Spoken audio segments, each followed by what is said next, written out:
We have many projects continue to come in from our many countries around the world where we work, and at the moment is no different.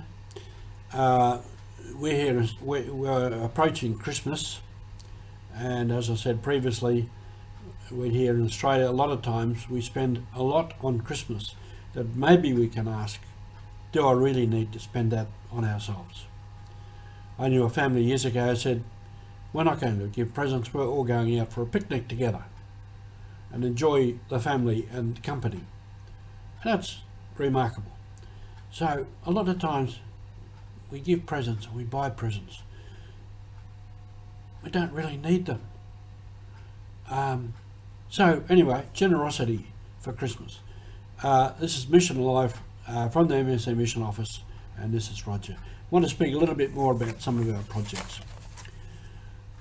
From India, we always get many water projects, and I've spoken about those before. Most of them are similar in that they have to do a bore well, find water, put in a pump, pump it up.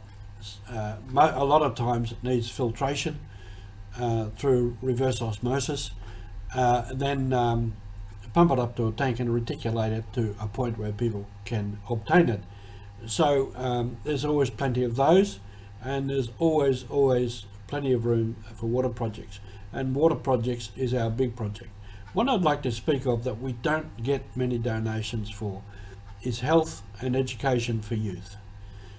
The other day I was talking to our men from Vietnam by Teams online, and they were asking about health and education.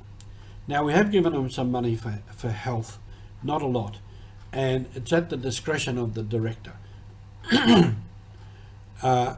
different cases.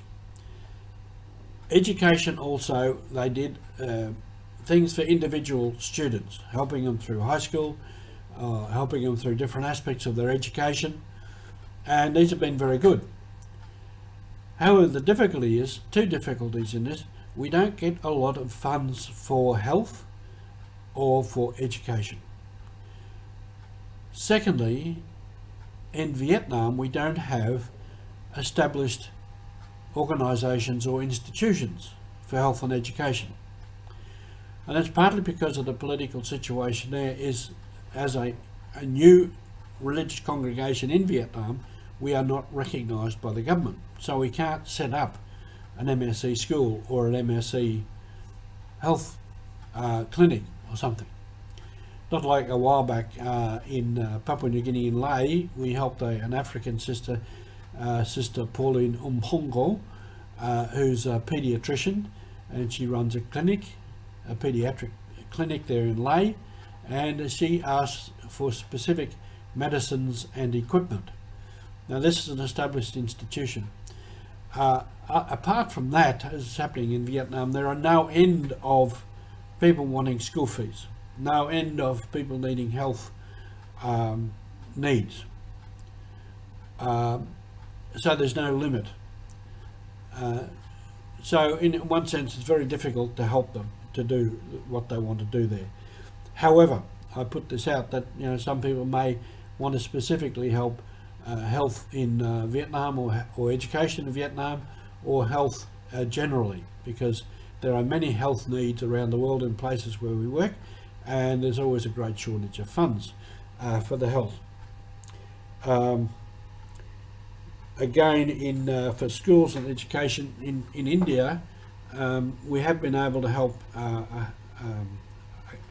a school because we had funds from a bequest which were not tied to anything particular, so we helped them establish what is now a rather large school. We did the same in Kiribati on the island of Amamama. We set up the Chevalier College. We put a lot of money into that from, again, bequests and funds that were not tied to other projects, and we are still in the process of giving some of that money to Kiribati in Tarawa for Santa Maria College. So these are ones that we can help in that way. So health and education, big needs everywhere.